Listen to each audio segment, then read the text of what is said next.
Hi folks, you're with Tacitus today. Please listen to this presentation as you would a radio broadcast. In this essay, I'd like to talk about Indian chicks, youngish Indian women, say under the age of late 20s, say around mid 20s, that sort of age group, who come to Australia or the West and complain that white men aren't showing them enough respect. And these are Brahmin girls, or ones at least fancy themselves as upper class. Huge chips on shoulder, by the way, but they somehow manage to scam or bribe or corruptly, do whatever to get into the West. And whether it's migrants, residents, work visas, it doesn't matter. And they're able to score instant affirmative action jobs. They don't have to line up and prove that they're capable and win the job on merit. They're just waved straight in. And because of this, the sense of entitlement, it just whets their appetite to behave as if they're demigods, as they can in India. So they come to the West expecting that anyone other than the richest Australians should show them some damn respect. You show me some fucking respect, you fucking white boy. So how do they describe this? So how do they perceive it? Well, here's an youngish Indian woman in human resources. She's been given a job in HR and recruiting, and so she's interviewing applicants for jobs, I guess, and she's complaining that white men just don't show her enough respect, and complains there's too many white men applying for jobs in a white country, by the way. There's too many white men applying for jobs, and suggesting that she'll only hire other Indians if she can. But the most important thing is that she says, well, some of these people are well credentialed, but I'm not going to give them, the white boys, I'm not going to give them a job because they're arrogant. Now that's her interpretation of having come from India yesterday. So now, if we do a bit of a deeper dive into this and have a look at some of her other postings, she's coming to Australia and she wants to. She's got this illusion that's encouraged by the Western governments and by the NGOs and everything, that Australia is a nation where there's just nobody to do the work. There's all this work to be done. There's nobody to do it. Australians are not only lazy but stupid, and they just can't do this work. So there's no one in Australia that could do the HR job that this Indian chick who comes from a family business in a third world country is apparently better qualified to do. So he's got this attitude of super entitlement. I mean, entitlement on steroids, and also this fake delusion of superiority. Australians are too lazy and stupid to do that. I've come to rescue Australia because, again, they're all so stupid and lazy. And me, the Indian chick who's never actually had a job, is coming to show them how to do it or something. I mean, how does that work? But let's just sort of look wider, because this is really this could be a metaphor for any upper class Indian coming to the West, male or female. But so let's have a look at this now. In India, you get given everything's by prestige and connections and family connections, and the Brahmins have the pick of everything. That's the upper class, the top class.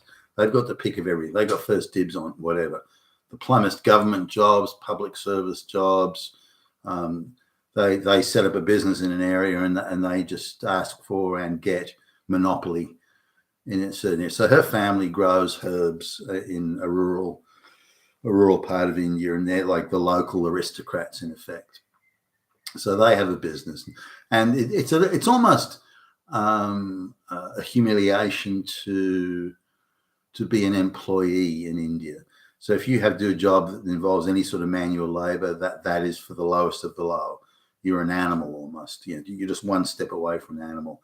The oxen that pull the plows in the field. You're at that level if you do a job that has any manual labor. So then you get the prestigious jobs in government or public service where you don't really do anything. You're there just to bask in the prestige of such a senior, role, and also to do the international travel, turn up for international meetings and seminars and gab fests and so on. So that's the Brahmins sort of that those jobs and positions are exclusively for the Brahmin class. You might get the odd one or two flunky that gets thrown some crumbs there, but it's a Brahmin class gig. And it's considered to be natural that as a Brahmin you would be self-employed. You know, you have your own business because you're a demigod, and demigods have successful businesses.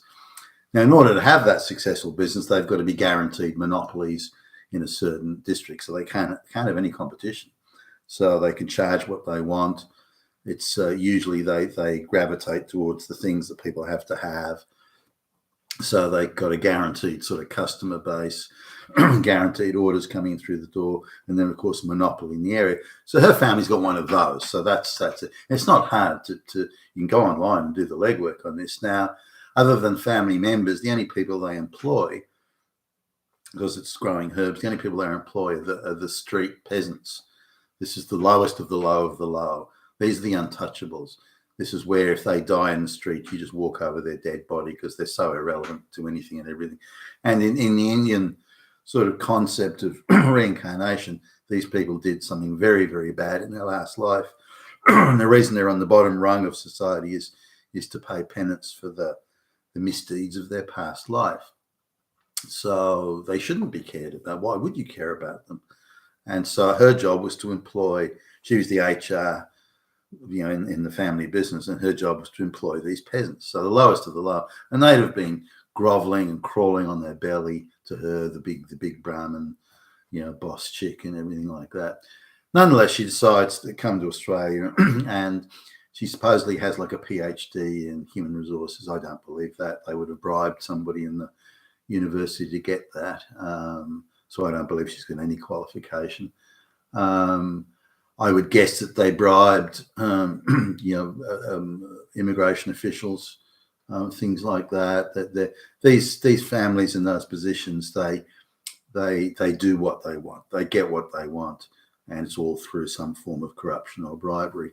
Because in the social status and scale of things, everybody they would deal with in getting these, getting the rubber stamp on the passport and the visa application on that they were all low. They'd all be lower down the food chain, and thus you slip them $100 and they'll do whatever you want.